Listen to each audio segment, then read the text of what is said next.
Zorro by Alex Toth is one of the greatest comic books of all time. And you guys, don't tune out just because this isn't your boy Zach drama or whatever. We're talking comic books here. This channel's JDA Talk Comics. I'm shaming you right here. Stay. And this is pretty interesting. I wasn't expecting this to come out. I have a hardcover version from Hermes Press, which is a faithful reprint of it. And I say faithful because this is, I'm not sure what I think about this. They've redone the colors and they've redone the letters. And I've thought about doing this for some Steve Ditko comics and the like that have been out of print for a long time as well. And I'm just not certain on this. On somebody's like Toth or Ditko, they were done in a certain style for a certain time for a certain reason. And the touch-ups are interesting. But I already have these comics, so I'm not personally in need of it.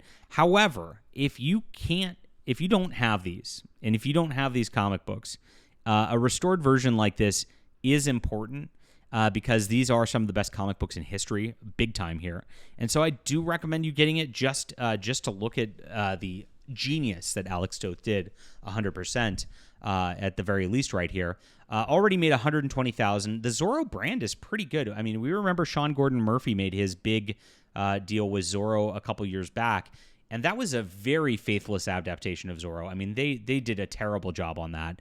It was an abomination, and yet he sold it like it was a regular Zorro comic, and because Sean Gordon Murphy's got a good following and does good art, it was something that did very, very well. But as you can see, this brand is something that's really not been exploited very well. Look at, they got a registered trademark on it. Very interesting on the Zorro deal. A bunch of the Zorro stories that are the original ones from the late 19 teens and 1920s are actually public domain. And so this is actually one that's more based on the Disney iteration of it, which of course is not public domain. But there's a whole Zorro licensing thing, and they go crazy and try to sue people who do things, without their say so and the like. It's really interesting. I actually came very close about 4 or 5 years ago to I pitched a Zorro novel to the company that has the novel rights. They were interested, and I think they researched that I'm a bad person in the industry, and then they never responded to me again. And so I have that outline, and I've done a little bit of work on it, but I also am not sure what I can do with it. But I write a lot, guys, so if you like my thoughts on comics, if you like my thoughts on writing, please sign up for my newsletter in the description below. I come out with new novels and comics all the time. This is a great place to be. Everything your boy Zach promised, this is the spot. We are delivering it. So we're talking comics. We're talking classic comics. We're talking what I want comics to be. And, of course, walking the walk and making them. We have 9 in development right now. I want you to be on this newsletter so you don't miss them. And you get a free book for doing so. A free comics, Flying Sparks, which is my epic that I started a while back. It's got 5 volumes out now. You can get all my books and comics in my web store, too. So if you want to check them out, if you've already got on the newsletter and you read it, Book 2 is like where it really starts to pick up. I just introduced the characters here. It gets crazy here, and then it just gets so beautiful. The storyline really progresses. I set it all up from the beginning, and it's amazing achievement getting 15 issues worth of comic books of a independent comic. That rarely happens out there.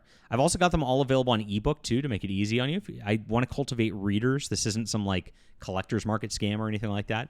I want you to read. And so this is all here too. It starts with my newsletter. Sign up there and grab some books if you want to support the channel. Hit the like and subscribe button. Thank you guys for being here.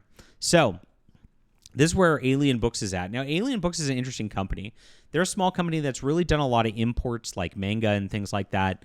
That has done some pretty good work. And they eventually took over Valiant Comics. Valiant Comics had some problems. They were rebooting the universe. I was pretty optimistic for it. They came out with a couple hardcovers, which were really cool. And I liked that they were trying different formats with their comics and the like. It kind of stalled out. They were working on rebooting the universe, and of course, with all of the problems with Diamond Distribution, Alien Books laid off a bunch of people, including the people who were running Valiant.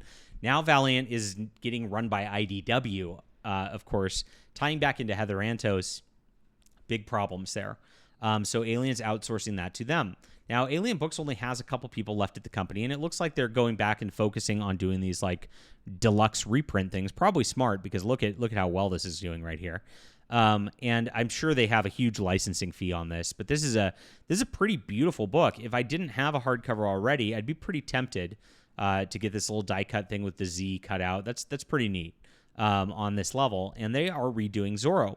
So, like I said, Alex Toth, one of the greatest artists of all time. If you look at what he's done, he's all about a minimalistic line art style. Or if you look at it, he's just does a few lines here, does some tricks with like thick ink to give that real feel to it, which is absolutely beautiful.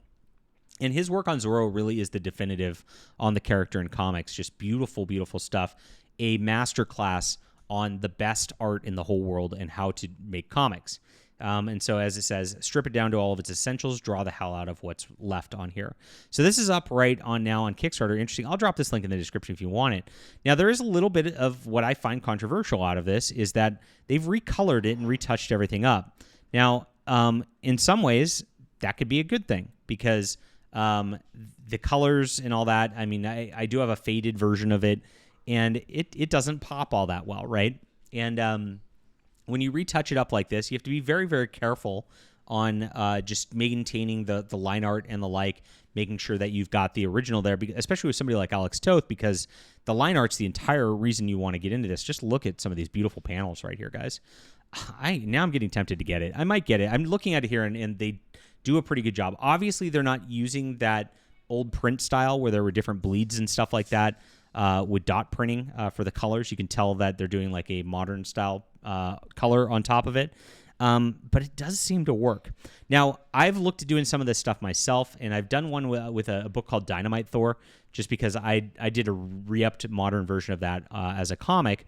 And so I have retouched these with some help and recolored them and redone them. And you have to kind of re-letter the comics, and that's what they've also done, is re-lettered them digitally because the letters fade too much when you do this kind of a thing right here.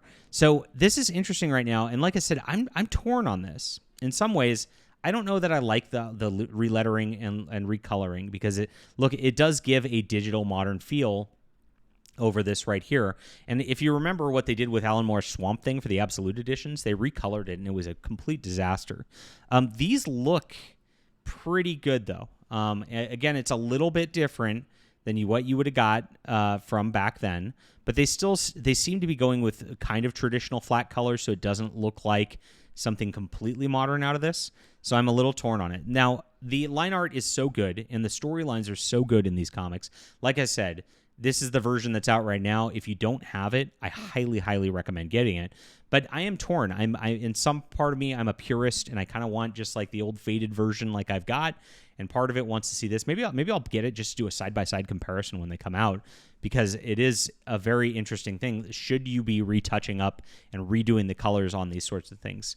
Now, I've got an Amazing Spider-Man from Tauschen Bindery that redid Ditko and they blew it up into these giant versions.